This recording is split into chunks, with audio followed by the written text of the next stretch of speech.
The story begins with Rebecca, a young woman with a hopeful heart, seeking a fresh start in her late grandmother's quaint cottage. It was nestled deep within the serene Irish countryside. The cottage, embraced by rolling green hills dotted with vibrant wildflowers, felt like a true sanctuary, quiet, beautiful, safe, and far removed from her past.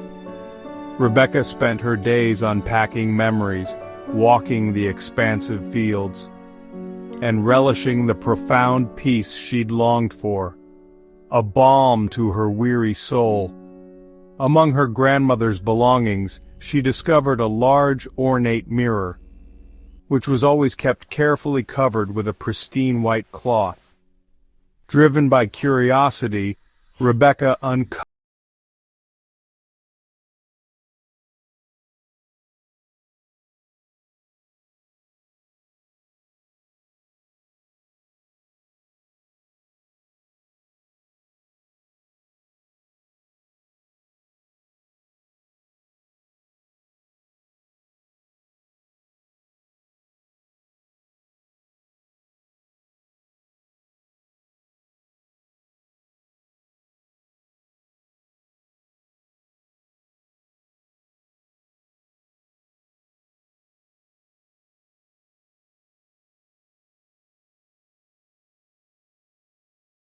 peaceful days filled with simple joys were numbered. The tranquility she felt was only a deceptive mask, hiding something darker. Something ancient and malevolent in the house was patiently waiting. The real story, a tale of hidden horrors, was about to begin. The first sign, subtle yet unsettling, was 3 sharp knocks at the door each night. Always after sunset, a time when shadows lengthen and fears deepen, always unanswered. Rebecca desperately tried to dismiss it as the wind playing tricks, but the knocks returned, night after night, relentless and precise. Soon, heavy footsteps echoed ominously above her bedroom. Even though the cottage, a simple structure, had no upstairs. The sounds grew bolder and more distinct, pacing back and forth for hours, effectively stealing her sleep and peace of mind. Then came the cold, icy drafts that filled the living room, chilling her to the core, especially near the old covered mirror.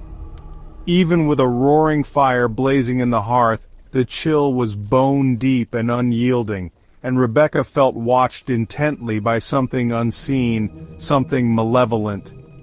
She clung desperately to rational explanations, seeking solace in logic, but a primal fear crept in, tightening its grip. The cottage's silence, once comforting, became suffocating, filled with an unbearable dread.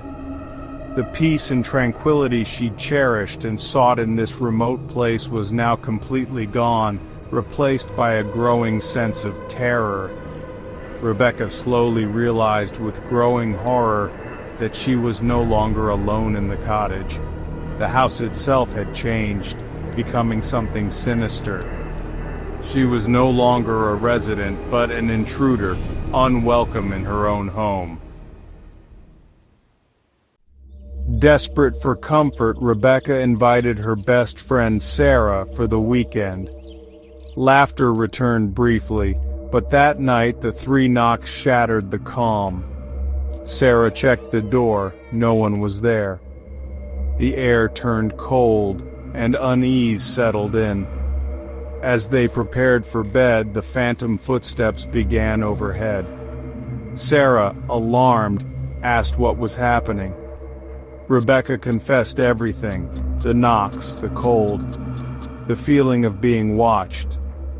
That night, Sarah awoke gasping, claiming she'd seen a dark, featureless figure in the corner. Shaken, Sarah left the next morning, insisting something evil was in the house. Watching her friend flee, Rebecca's fear deepened. She was no longer imagining things. The haunting was real. The cottage's secret was out. Rebecca was truly alone. With nowhere else to turn, Rebecca sought help from Father Michael, the village priest. She recounted the haunting, the knocks, footsteps, shadow, and chilling cold. When she mentioned the uncovered mirror, Father Michael grew grave. He warned that some mirrors act as doorways for spirits and urged her to cover it again. He blessed the cottage, sprinkling holy water and praying before the mirror. The atmosphere lightened. For the first time in weeks, Rebecca felt hope. That night the house was peaceful. Rebecca covered the mirror, following the priest's advice. But his warning lingered. The mirror had an attachment. The blessing brought relief, but the threat remained.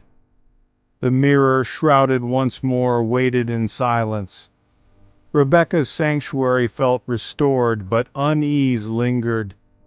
The true danger was not gone, only hidden. For 2 nights, an unusual peace had returned to the old cottage. A sense of tranquility settled, as if the house itself was holding its breath. On the 3rd day, however, curiosity began to gnaw at Rebecca, an irresistible urge. She had to see the mirror again, despite her fear. With trembling hands she uncovered it, seeing only her own reflection staring back at first. The initial relief quickly faded, replaced by a growing dread as a dark, indistinct figure slowly materialized behind her in the glass.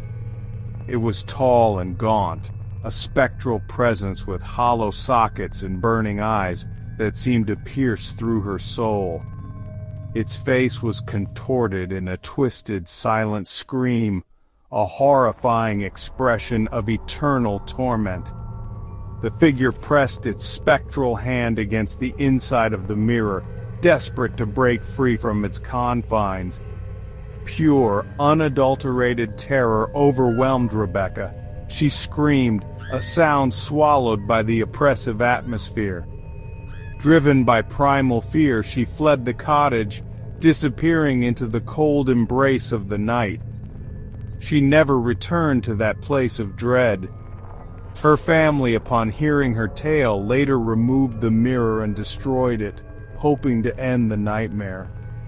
Afterward, the cottage fell silent once more. No more unsettling knocks, no more phantom footsteps, no more chilling cold. The haunting, it seemed, had ended with the mirror's destruction. But the chilling memory of what she saw lingered, a dark stain on her mind. Rebecca's innocent search for peace had inadvertently unleashed something ancient and malevolent. The house kept its secrets close, patiently waiting for the next curious soul to cross its threshold. And sometimes late at night, when the wind howls and the shadows dance, you might still wonder, are you ever truly alone? Or are there unseen eyes watching from the darkness?